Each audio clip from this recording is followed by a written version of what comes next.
Bonjour à tous. Déjà, bon appétit à tous. Merci d'être venus à notre atelier si nombreux.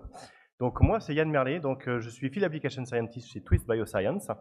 Alors le but de l'atelier déjeuner aujourd'hui, c'est de vous présenter donc les produits Twist, enfin déjà vous décrire un petit peu la technologie Twist et les produits qui permettent à notre technologie de vous fournir de si bons résultats.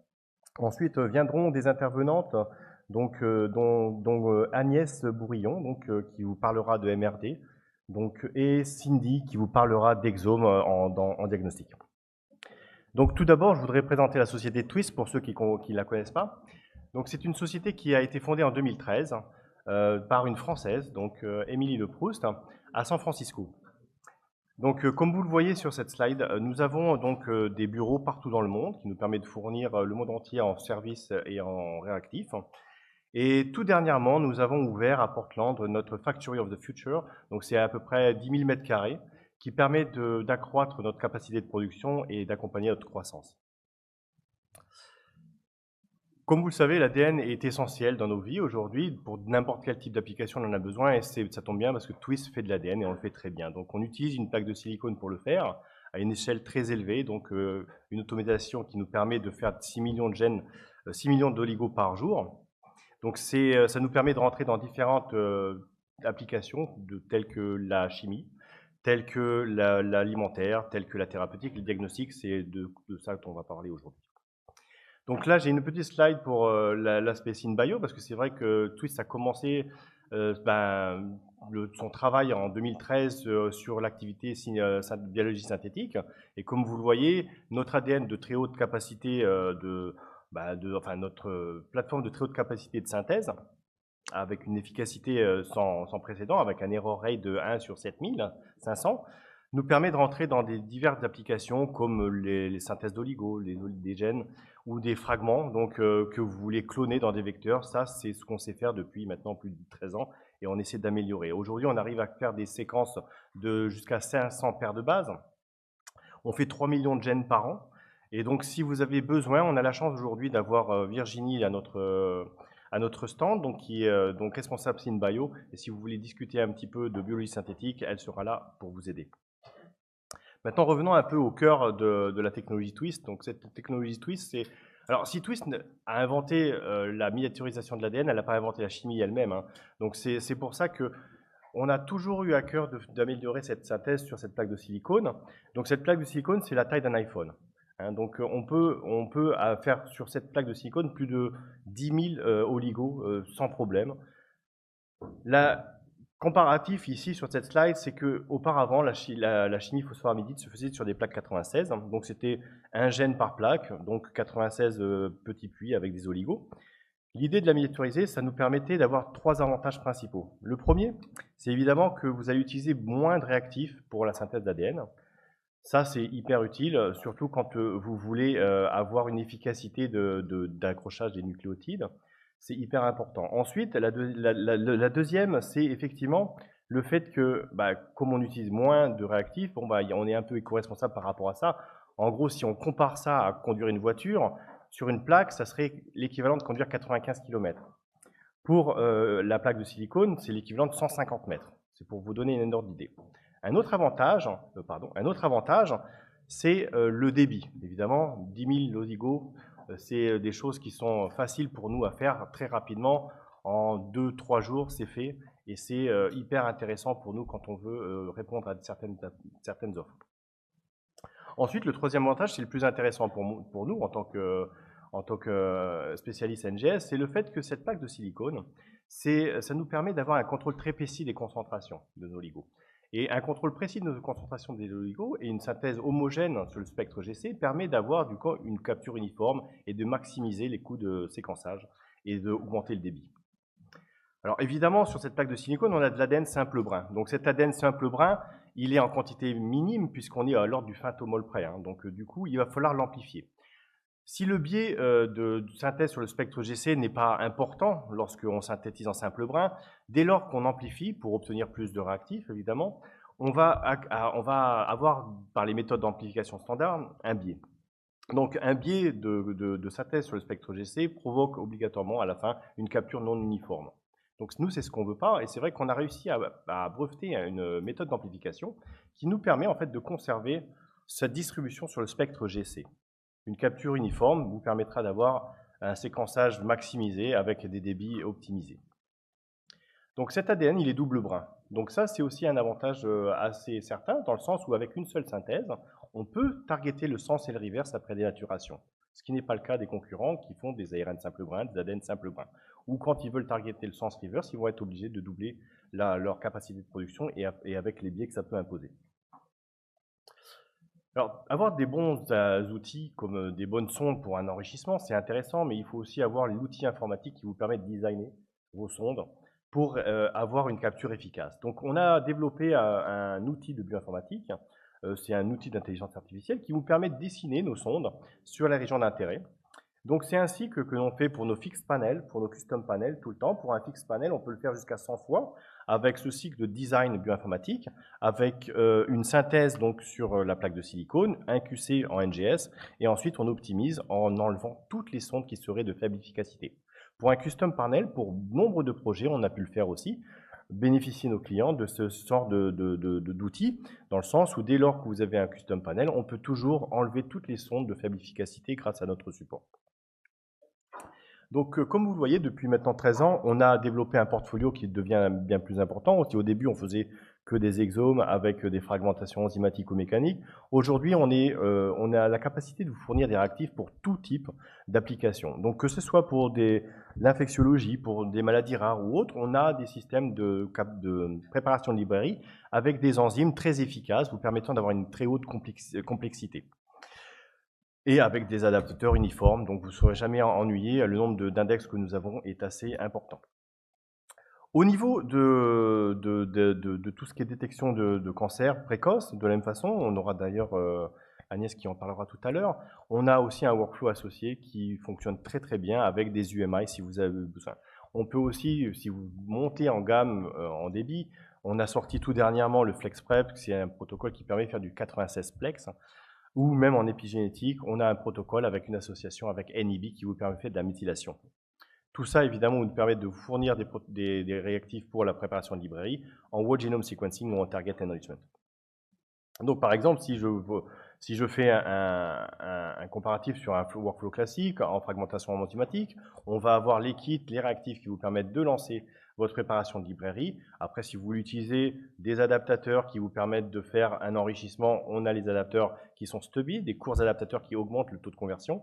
Et ensuite, tous les réactifs pour l'enrichissement avec les bloqueurs associés, les bistreptavidines, tout est dans le kit. C'est différentes petites boîtes qui composent le workflow elles-mêmes et vous pouvez acheter n'importe quelle petite boîte s'il vous manque un de ces réactifs sans problème. C'est la flexibilité de Twist.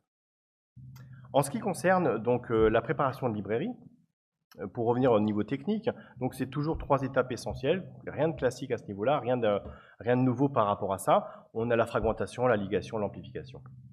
Donc la fragmentation peut être mécanique ou enzymatique, on a les kits associés. La ligation, 2 stratégies possibles. Donc en jaune, j'ai un peu schématisé une stratégie qui viserait à faire du PCR free, du whole genome PCR free, avec des adaptateurs pleine taille qui portent des UDI par exemple.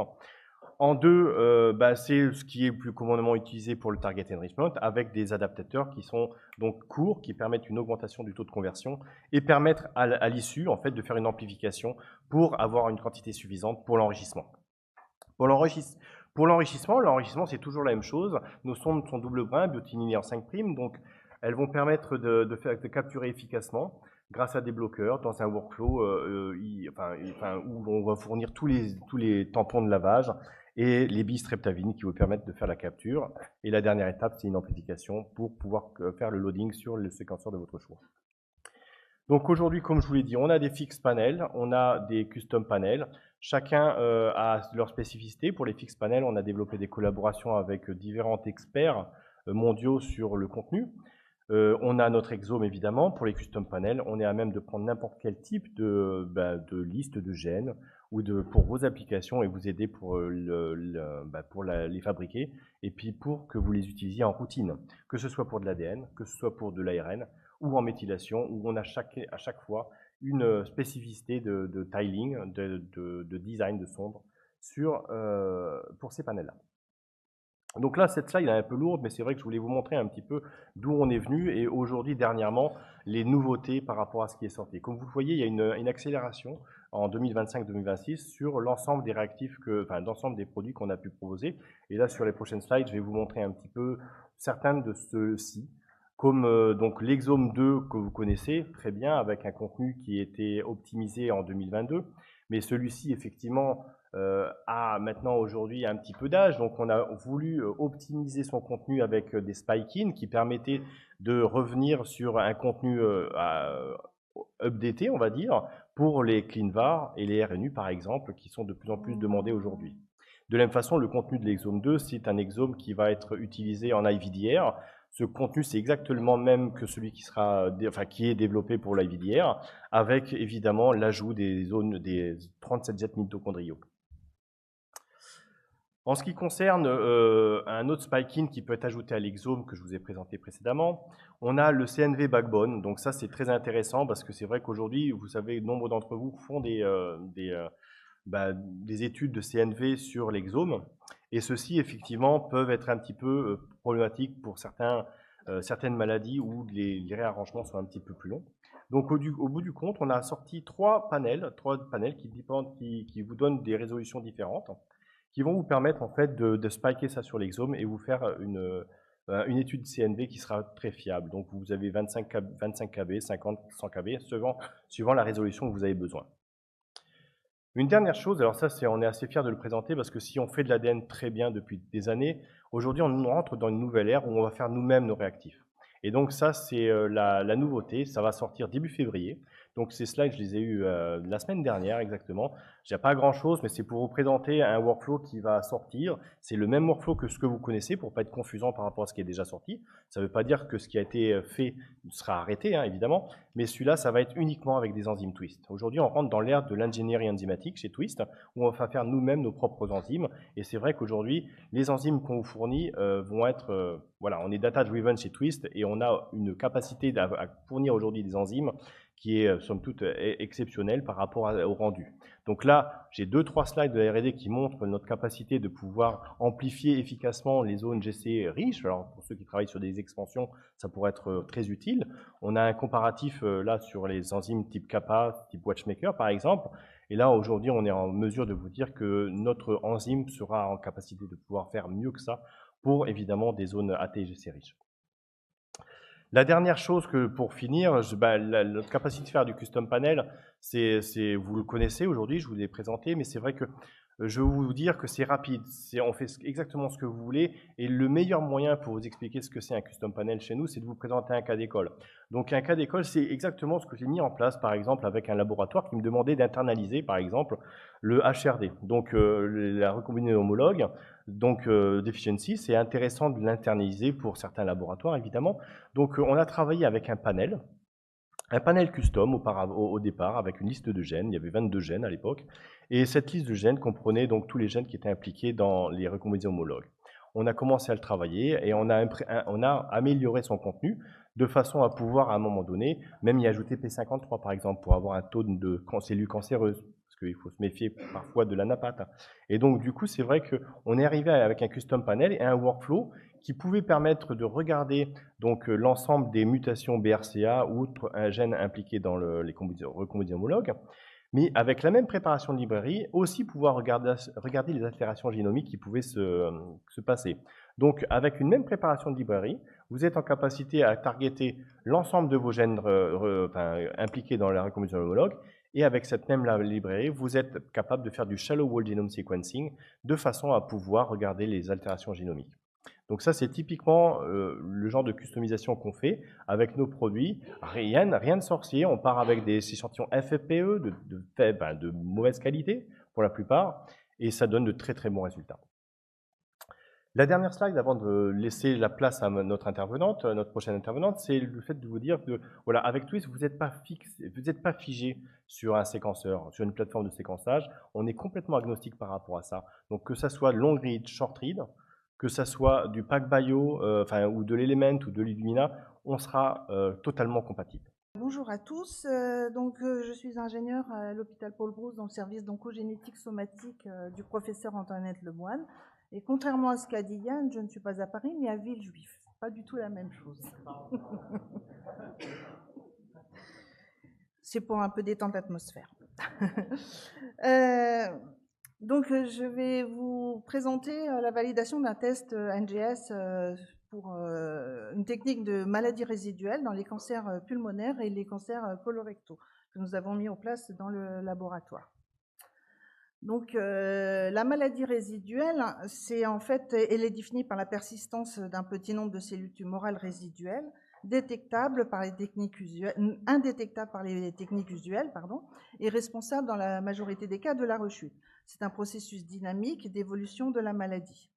Ceci nécessite d'avoir une cible tumorale bien spécifique, avec un accès aux cellules ou aux acides nucléiques, mais de façon non invasive, et un seuil de sensibilité vraiment très très faible. La maladie résiduelle est un biomarqueur usuel dans le suivi des hématopathologies malignes depuis 1990. Donc autant dire qu'on a un petit peu de retard dans la maladie somatique. Donc la mesure de la maladie résiduelle ou MRD dans les tumeurs solides, elle est possible tout simplement parce que la tumeur va relarguer de l'ADN dans la circulation sanguine. Alors, c'est simple puisque en fait, on peut récupérer cet ADN juste avec une prise de sang, donc c'est non... merci. Et donc, du coup, c'est juste avec une prise de sang, mais ça nécessite d'avoir des tubes spécifiques qui vont avoir un stabilisateur d'acide nucléique. L'ADN circulant est en très faible quantité et déjà très fragmenté, mais en échange, il est de très bonne qualité. La complexité en fait de cette étude, c'est que l'ADN tumoral circulant peut être plus ou moins dilué dans l'ADN circulant des cellules apoptotiques. De ce fait, les enjeux de la MRD sont de déterminer le seuil de sensibilité qui doit être vraiment très très faible et en dessous de ce que l'on utilise dans le diagnostic en général, de déterminer la fréquence et de déterminer également la durée des prélèvements. Donc, sur ce schéma, on peut voir l'intérêt et la place de la maladie de la MRD avant et après les traitements, puisqu'on peut voir ici, voilà, puisqu'on peut voir ici une apparition de rechute très peu de temps après une MRD positive. Donc, de ce fait, on peut positionner la MRD comme un nouveau biomarqueur permettant de décider si on arrête un traitement ou, au contraire, on va intensifier un traitement. Ça peut permettre également de déterminer, d'identifier des sous-groupes de population de patients qui pourraient bénéficier d'un traitement différent, notamment en situation néoadjuvante.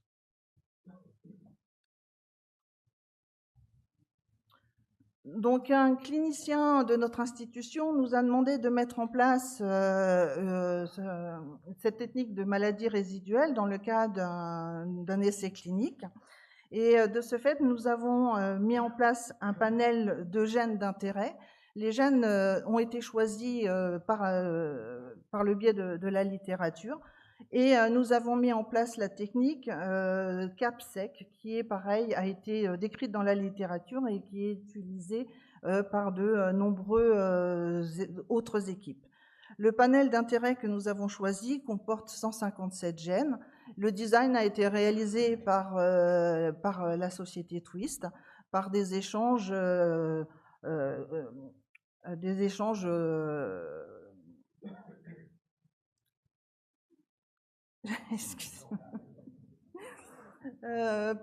échanges réguliers entre les bioinformaticiens qui génèrent ce design et la validation, puisqu'en fait, c'est la validation du design, bien sûr, c'est nous qui la faisons. Nous avons choisi, bien sûr, de préparer nos librairies avec les produits proposés par la société Twist.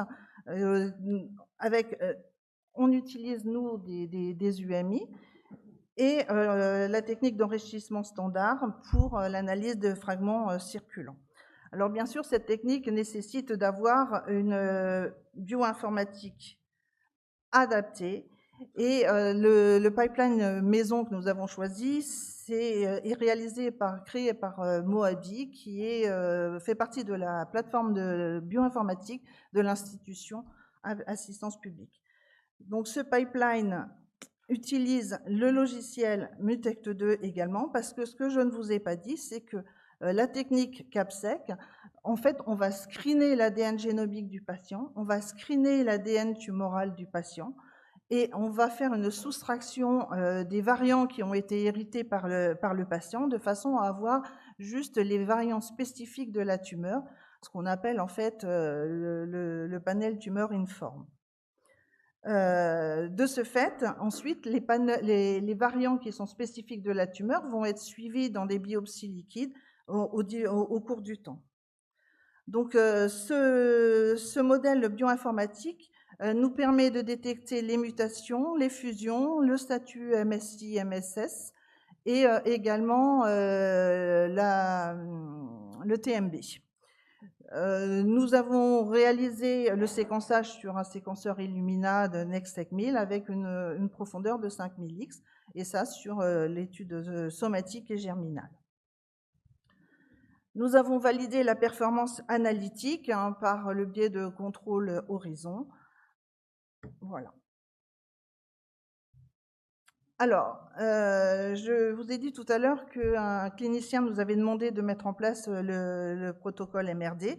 Donc, à la demande du professeur Étienne Giroux, le prieur, on a mis en place ce panel-là dans le cadre d'un essai clinique sur les phases 2 en désescalade de cancer du poumon en stade 3. Donc, il faut savoir que ces patients, en fait, vont avoir une chimio-radiothérapie concomitante et une consolidation par une immunothérapie. Et sachant que cette immunothérapie, en fait, a de forts taux de toxicité. Donc, dans cette étude, il va y avoir 2 bras. Le bras A qui va servir de contrôle, pour lequel les patients vont avoir le traitement de chimio-radiothérapie et consolidation par immunothérapie. Et le bras B, donc en fait, les patients qui vont avoir une MRD positive vont avoir le traitement actuel, contrairement aux patients qui auront une MRD négative, eux vont juste avoir une surveillance au cours du temps. Bien sûr, on va suivre l'évolution de ces variants tumoraux à différentes étapes du suivi, et ça sur 5 ans. Ces données cliniques vont nous permettre à terme de classifier cette technique de façon IVDR. Nous avons appliqué le MRD aussi dans une étude ancillaire concernant les cancers du côlon avec métastase hépatique. Et c'est une étude qui a été réalisée, les prélèvements préviennent de 20 centres européens.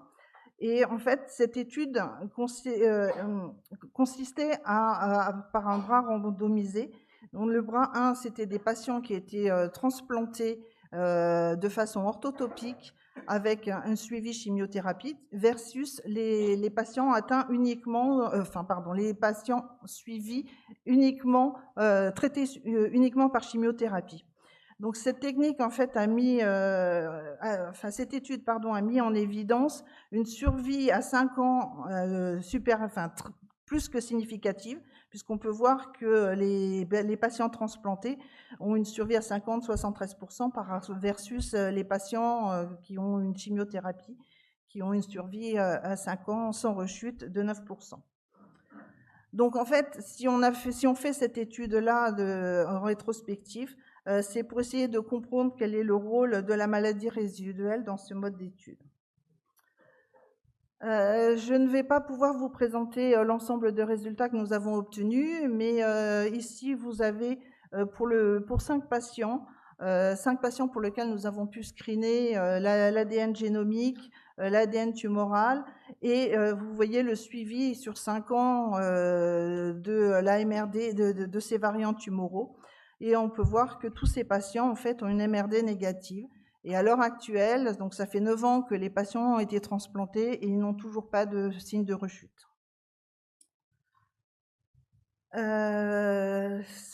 Ces schémas, en fait, c'est grave, c'est ce qu'on espère pouvoir présenter comme résultat à la suite de notre essai clinique sur le cancer du poumon, avec à la place le graphe droit de droite qui correspondra à notre bras contrôle et le graphe gauche qui correspondra à notre statut MR+ et MR négatif.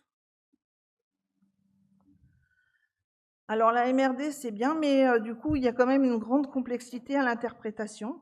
Donc ici, je vous ai présenté les résultats pour un patient. Donc vous verrez que ce patient-là a été suivi que jusqu'à 9 mois. Et on peut voir ici, donc on a des mutations dans le gène NRAS à 20%, ainsi qu'un sous-clone de KRAS à 1,3%. Ce qui est surprenant également, c'est les mutations de TP53 et d'APC qu'on retrouve avec plus de 60% de VAF. Et comme l'a été évoqué lors du workshop de mardi dans la cytogénomique oncologique, on pourrait s'attendre en fait à ce que ces variants-là soient d'origine constitutionnelle. Seulement, si c'était d'origine constitutionnelle, on retrouverait ces variants avec une fréquence équivalente et stable tout au long du suivi au mois 1, 3, 6 et 9. Or, ce n'est pas le cas. Donc, voilà. On est sûr d'avoir obtenu de la tumeur circulante dans notre extraction d'ADN, puisqu'on peut voir les variants en dessous avec une fréquence tout à fait stable. Lorsque nous avons comparé les variants entre le J0 et le M1, eh ben, en fait, il s'avère que nous avons énormément de variants qui sont apparus.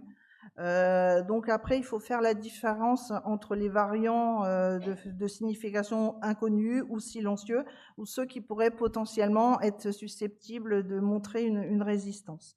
Donc là, je n'ai pas mis tous les nouveaux variants qui ont été représentés, mais vous pouvez voir quand même que ces variants ont quand même une fréquence assez notable. Et ces variants ont été retrouvés après dans le suivi jusqu'à 9 mois.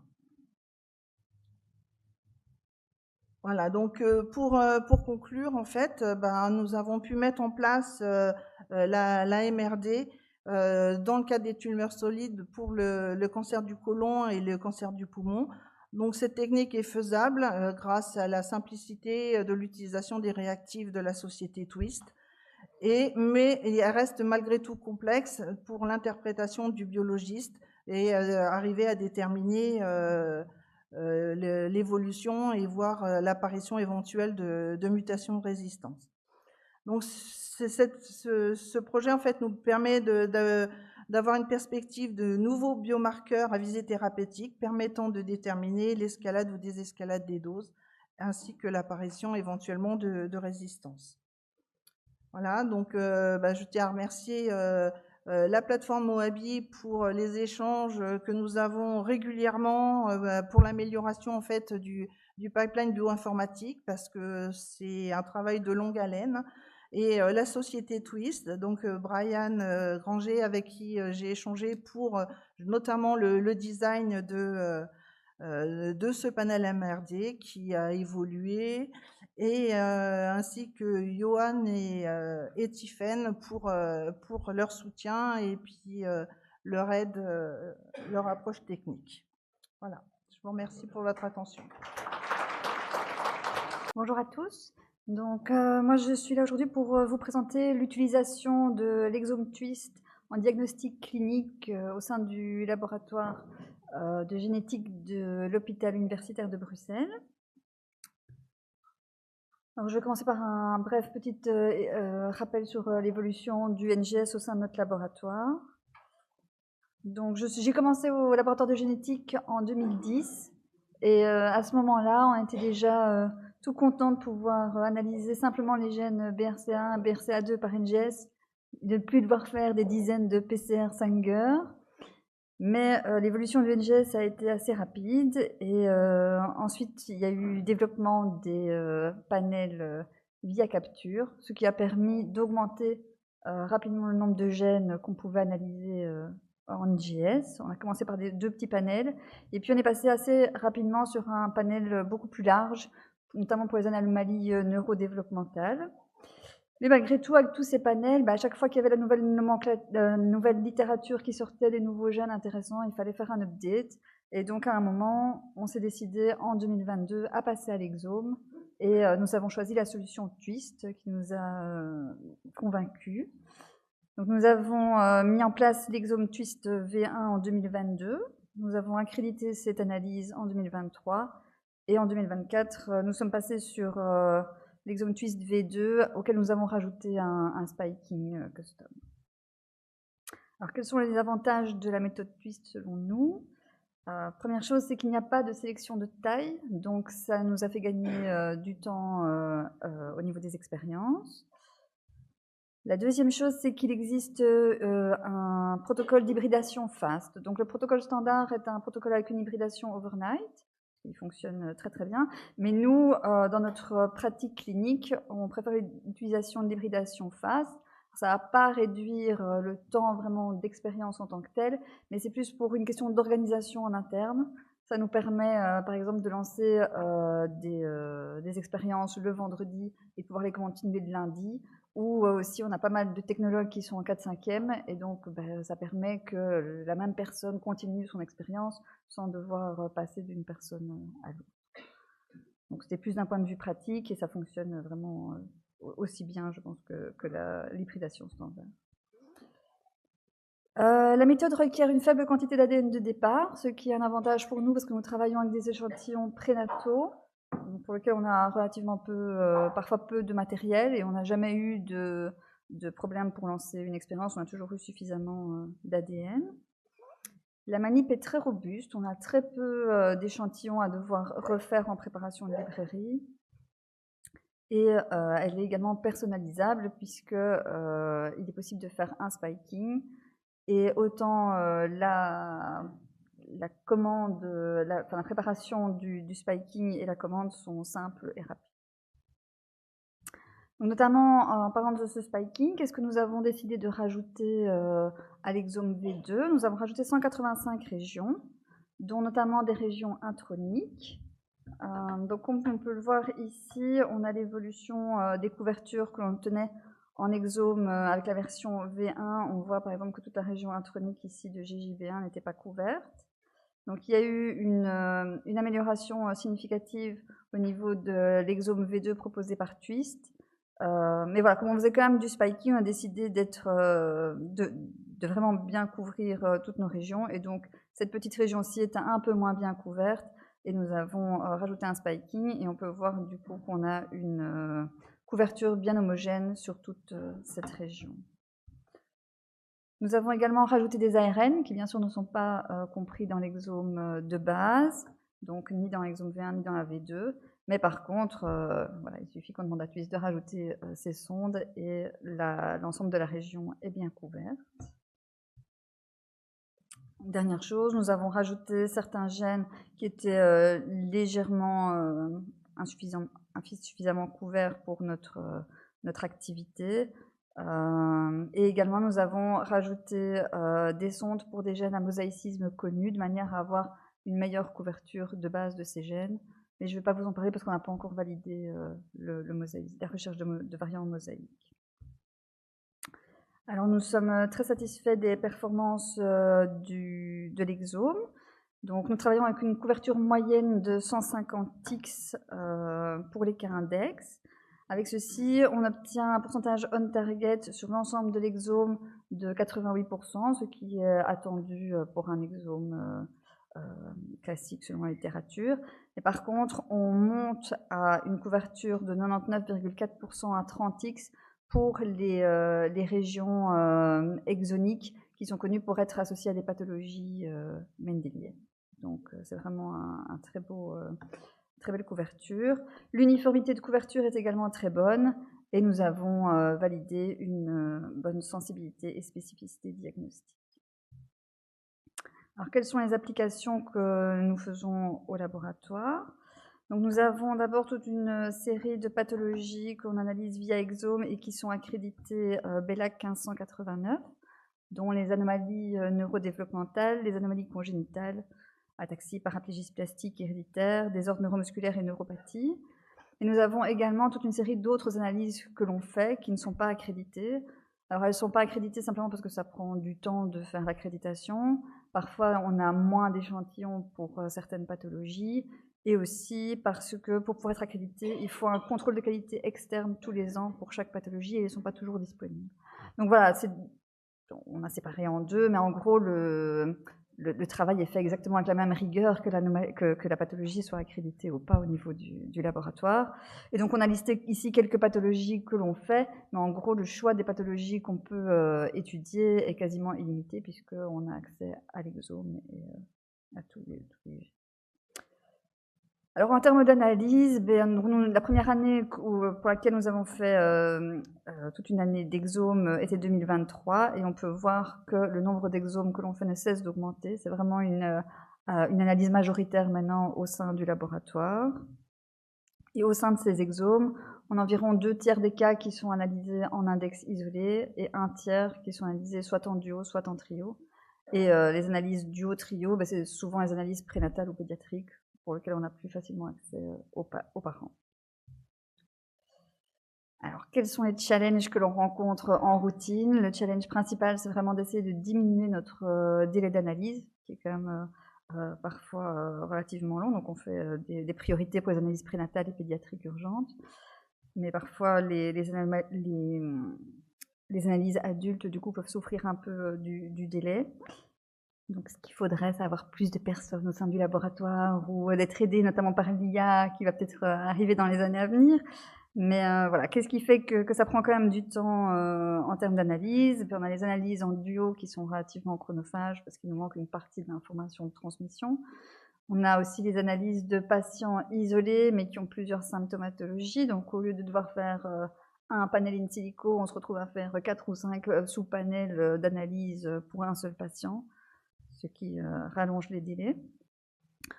Comme tout le monde le sait, la classification des variants n'est pas toujours une chose aisée. Donc, parfois, est-ce que c'est un VUS? Est-ce que c'est un classe 4? Est-ce qu'on le rapporte? On ne le rapporte pas? Ça prend du temps en discussion et le temps pour faire la littérature et la rédaction des comptes rendus. Donc, tout ça fait que ça prend plus de temps d'analyser un exome que de faire une QPCR toute simple. Alors, je voulais vous montrer quelques exemples de diagnostics concrets qu'on a fait au laboratoire. Donc, j'ai choisi 3 exemples de pathologies différentes et de types de variants différents. Donc, pour commencer, c'est dans un cadre d'anomalie congénitale. On a un fœtus masculin à 25 semaines avec une agénésie rénale bilatérale qui a été identifiée. Bon, la grossesse a été interrompue, mais on a voulu comprendre les causes de cette agénésie rénale. On a commencé par analyser les 4 gènes candidats, et malheureusement, nous n'avons rien trouvé dans ces gènes-là. Et par contre, analyse en trio de l'ensemble de l'exome et l'analyse en simplex de 629 gènes associés à des pathologies rénales a mis en évidence un variant non-sens sur le chromosome X au niveau du gène BCORL1. Donc, c'est un variant qui nous semblait intéressant parce qu'il est non-sens, il est non répertorié dans Gnomad et dans un gène avec un PLI de 1. Mais par contre, quand j'ai regardé un petit peu la littérature pour savoir quelles étaient les pathologies associées à ce gène BCORL1, en fait, dans OMIM, le BCORL1 est associé au Shukla-Vernon syndrome, qui est une pathologie qui a été décrite assez récemment, en 2019. Et dans cet article, en fait, ils décrivent 5 cas de patients avec des variants faux sens et qui présentent un trouble neurodéveloppemental. Et par contre, on ne parle pas du tout de pathologie rénale. Donc la question a été, est-ce que ce variant, déjà, il a vraiment une pathogénicité? Est-ce que les variants non-sens dans ce gène sont pathogènes? Est-ce qu'on vient de faire une découverte incidentelle et qu'en plus de son agénésie rénale, le patient pourrait développer une une déficience, un trouble neurodéveloppemental, ou est-ce qu'il y a un lien avec finalement le phénotype du patient. Donc en grattant un petit peu dans la littérature et en faisant des recherches sur Google, je suis tombée sur une communication d'une équipe australienne donc, qui travaillait sur les morts fœtales suite à des pathologies rénales. Et ils décrivaient une famille avec 2 fœtus masculins, également qui présentaient une agénésie rénale bilatérale et un variant tronquant, cette fois dans le gène BCORL1. Donc on a pris contact avec cette équipe australienne et entre-temps, ils avaient 2 autres familles présentant également donc, une pathologie rénale et un variant tronquant dans ce gène. Donc ici j'ai mis, il s'agit de notre variant et les autres variants tronquants qu'ils ont identifiés là-bas. Et dans Decipher, il y a également un 4e variant tronquant avec un patient qui a plusieurs symptômes, mais notamment une agénésie rénale. Donc il y a de fortes chances que les variants tronquants génèrent un phénotype plus sévère et donc ces pathologies rénales. Maintenant, le variant a toujours été classé en classe 3, très suspect, parce que justement le lien entre le gène et la pathologie n'est pas encore clairement établi dans la littérature. Mais donc voilà, c'est un des cas intéressants qu'on a eu en prénatal. Maintenant, je vous présente un cas néphrogénétique. Donc on a ici une famille avec une polykystose rénale familiale, où en fait la polykystose avait été identifiée chez, donc ça c'est notre cas index, chez le père du patient et chez la tante. Du coup, les enfants de ce monsieur ont été suivis par échographie pour voir s'ils allaient développer la maladie. Et à l'adolescence, le patient a été diagnostiqué avec cette polykystose rénale. Et par contre, il n'a pas de diagnostic génétique et il est en demande de ce diagnostic pour éviter de transmettre son anomalie. Et donc, il était venu en 2017 au centre de génétique. Une première analyse du gène PKD1 a été réalisée. Par MLPA, par séquençage. Bon, le séquençage était encore incomplet à l'époque, mais il avait été mis en évidence une délétion de l'exon 31 au niveau du gène PKD1, mais cette délétion n'était pas connue et a été classée en variant de signification incertaine. Le patient est revenu en 2025, on a renvoyé de l'ADN au centre de référence qui a refait un MLPA et un séquençage et a confirmé la délétion de l'exon 31. Mais toujours en variant de classe 3, et donc de notre côté, on a décidé de faire aussi un exome quand même pour vérifier qu'il n'y avait pas d'autres causes de polykystose rénale, donc associées à d'autres gènes que PKD1. Et en fait, on a quand même mis en évidence un variant dans PKD1, mais qui est un variant intronique profond, c'est une délétion de 19 paires de bases en plus 25 de l'intron 31. Donc quand on a, voilà, généralement la plupart des centres analysent les exons plus une petite région intronique. Nous on va voir un peu plus loin quand on a vraiment des gènes candidats. On ne sait pas le faire pour tous les gènes de l'exome, mais ici le PKD1 était vraiment un des gènes candidats et donc ça nous a permis de trouver cette délétion intronique. Alors la fréquence allélique n'est que de 24%, notamment due à la présence de pseudogènes du gène PKD1.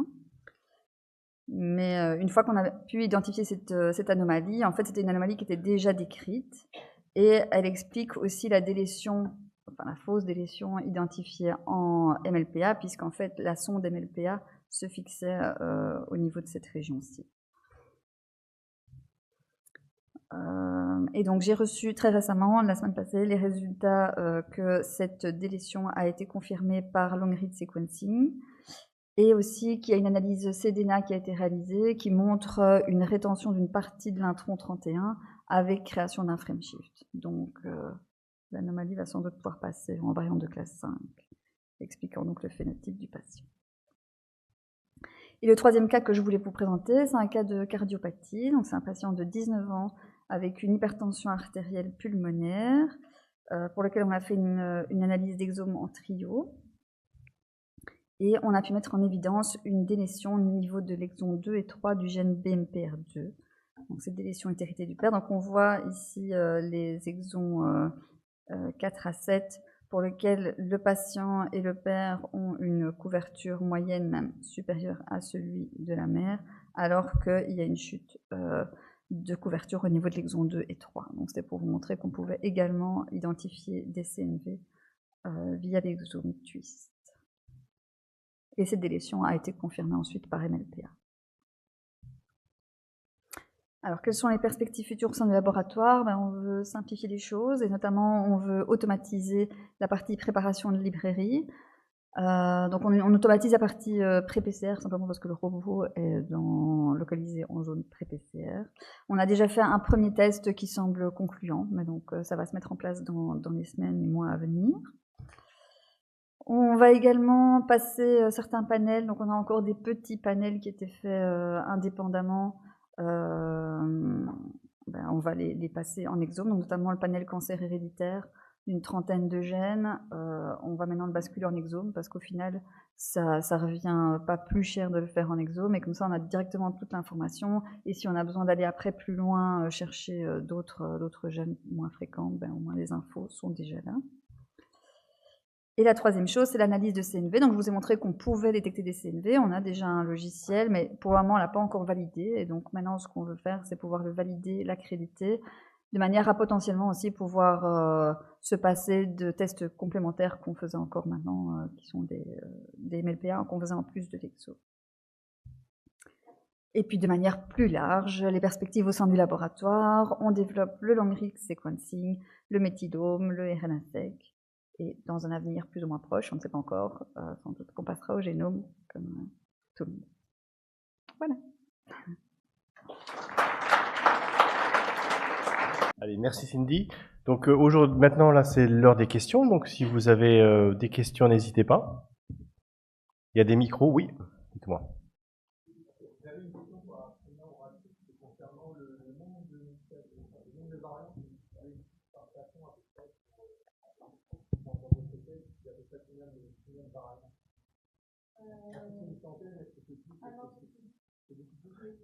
et pour les speakers aussi.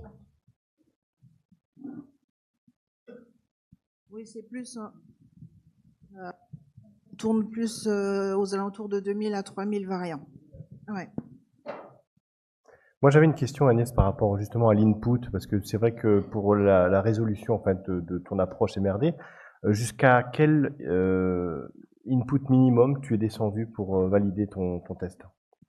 Alors, on est descendu jusqu'à 1 nanogramme. 1 nanogramme, d'accord, très bien. Oui, parce que je ne l'ai pas dit, mais la concentration d'ADN circulant est vraiment très très faible. Hein. On tourne aux alentours de picogrammes et par microlitre.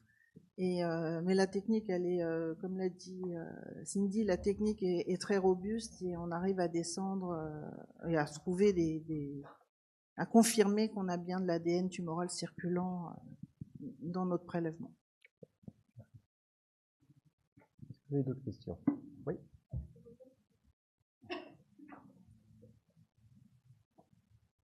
Moi, j'ai deux questions. La première, c'est pour vous. Vous avez mis en place là, cette approche intéressante avec le chalot pour faire HRD et puis les mutations à côté. Est-ce que ce serait possible de faire une approche un peu similaire, mais avec cette fois-ci un chalot méthylome et des... Oui, totalement. Ouais, complètement. Il n'y a pas de souci particulier. Après, ça serait... Alors, en chalot-méthylome, c'est une autre approche parce qu'il va falloir convertir. Enfin, tout dépend de quel séquençage vous voulez faire. Si c'est du long read, si vous voulez travailler sur Oxford ou en short read. Mais parce qu'en short read, on peut tout à fait le faire. Il faut simplement avoir une approche de conversion.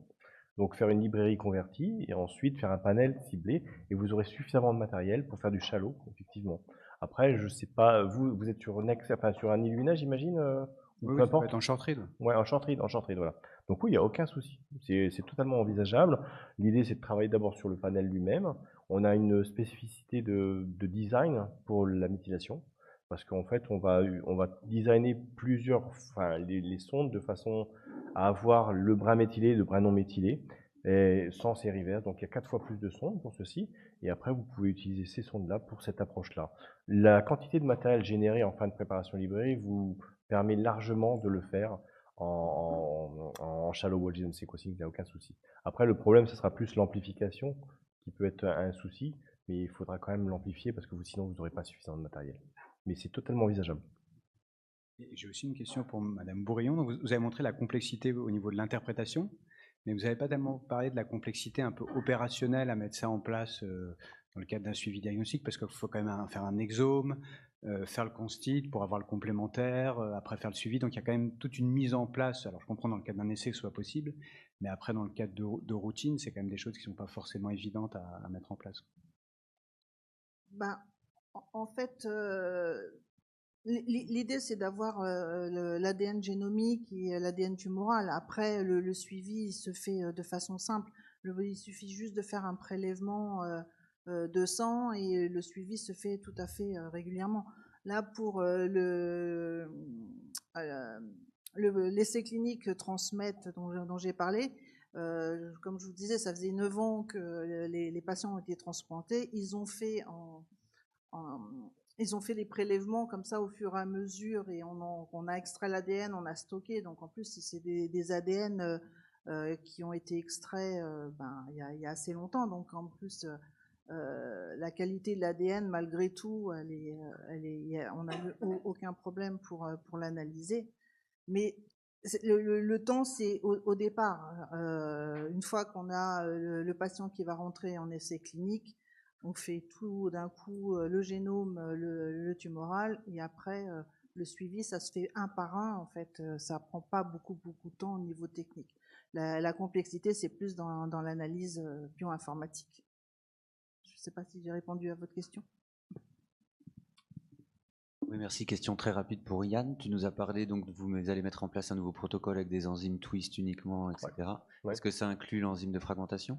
Oui, complètement. Ouais. C'est vrai que là, j'ai fait un topo sur les nouveaux enzymes qu'on va utiliser, mais c'est vrai que la fragmentase, on l'avait déjà mis en place dans un protocole FlexPrep, et on a vu qu'elle était vraiment super efficace, et on l'avait testé sur la sensibilité aux inputs, sur sa capacité à pouvoir générer des fragments de tailles différentes, parce qu'il y en a certains qui voulaient travailler en PRN 150, d'autres en 100, donc en 150, et on savait qu'on avait une limitation au niveau de la taille obtenue, surtout pour les longs fragments, et la culture européenne, c'est sur du PRN 150. Et c'est vrai que la fragmentase aujourd'hui, je l'ai encore testé la semaine dernière, je crois que oui, j'étais sur Paris, non, sur Massif, pardon, parce que j'essaie d'être précis avec Agnès, mais je l'ai encore testé la semaine dernière, on arrive à avoir des fragments supérieurs à 350-400, ce qui n'était pas forcément le cas pour les autres. Donc la fragmentase, elle est inclue aujourd'hui dans le FR3, donc c'est une fragmentase twist, générée par twist, donc on a testé ça, cette sensibilité à tous les inhibiteurs possibles, on a testé sa sensibilité à l'input. On a une ligase qui est déjà présente dans nos kits Cell-Free DNA qu'on avait lancé il y a 1 an et demi. Donc cette ligase, de la même façon, elle est super, et c'est pour ça qu'on l'a inclus dans nos kits Cell-Free DNA, parce qu'elle augmente le taux de conversion. C'est-à-dire que la complexité pour le marché de la biopsie liquide, c'est le fait de ne pas avoir suffisamment de molécules uniques. Donc c'est vrai que la ligase aujourd'hui est inclue. On a des white papers justement sur cette ligase pour montrer qu'elle est vraiment très efficace et permet d'obtenir une complexité suffisante pour des inputs très faibles. Et la polymérase, c'est un petit peu la cerise sur le gâteau, parce que c'est vrai qu'on n'avait pas ça. On a toujours été un peu dépendant de tierces personnes par rapport à ça. Et là, aujourd'hui, on est complètement autonome par rapport à ça. Et alors, ça ne veut pas dire que tous les autres kits sont arrêtés, hein, vous inquiétez pas, il n'y a aucun souci par rapport à ça. C'est simplement qu'on est assez fiers quand même de pouvoir aujourd'hui vous fournir des enzymes de haute qualité. Et la polymérase, ça fait maintenant 6 mois qu'on travaille dessus pour la tester sur n'importe quel type d'échantillon, de faible input, avec de l'éthanol, sans éthanol, avec du PEG, sans PEG, de regarder sur des bactéries au taux de AT ou GC. Et aujourd'hui, on est super content parce que les slides, j'en ai très peu aujourd'hui parce que c'est encore confidentiel, même si on communique un petit peu. Mais aujourd'hui, on est ravis de savoir qu'on va pouvoir vraiment avoir des rendements suffisants pour encore limiter le biais de PCR, parce qu'on va pouvoir diminuer le nombre de cycles, évidemment, et vous apporter une meilleure complexité. Donc ça, aujourd'hui, c'est un kit FV3 qui sortira début février. Et on est super content d'être aujourd'hui un peu autonome par rapport à ça et de rentrer dans cette ère de l'ingénierie enzymatique. C'est que le début, parce qu'on n'a pas parlé de méthylation, par exemple, mais ça, de la même façon, il y a beaucoup de choses qui sont en place. On a un partenariat avec NIB pour une conversion enzymatique, mais aujourd'hui, on travaille maintenant sur des enzymes pour une conversion qui serait peut-être différente. On travaille aussi avec la technologie TAPS, des choses comme ça, mais toujours avec des enzymes qui puissent amplifier des échantillons méthylés. Donc, et pour le long grid aussi, parce que c'est vrai que cette enzyme, je ne vous en ai pas parlé parce que c'est encore très confidentiel par rapport à ça, on a des premiers résultats qui montreraient que cette enzyme pourrait être compatible pour du long grid. Donc ça serait top quand on aurait vraiment un produit qui serait... Et le but de Twist, c'est quand même de mutualiser, enfin de vous aider à mutualiser vos vos approches. Et donc, si vous pouvez avoir les mêmes kits pour différents types d'applications, bah, c'est top pour vous. Et puis pour nous aussi, c'est extra. Donc, du coup, c'est là-dessus qu'on travaille. Nous, on a vraiment à cœur, depuis maintenant 13 ans qu'on travaille sur ces produits-là, d'avoir un workflow et de vous aider, que ça soit le plus simple possible, que vous n'ayez pas un truc spécifique pour le self-read, pour le FFPE, pour le long read, short read. Et en termes de coût sur ce nouveau protocole? Ah, en termes de coût.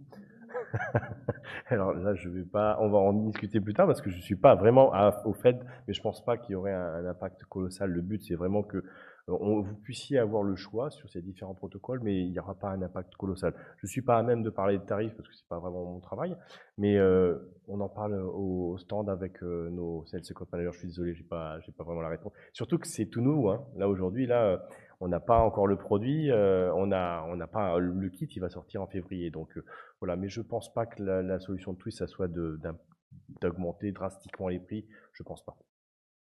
Avec plaisir. Est-ce que vous avez d'autres questions?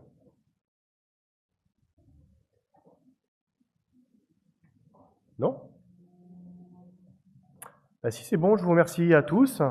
Bon déjeuner et à très bientôt. Au revoir.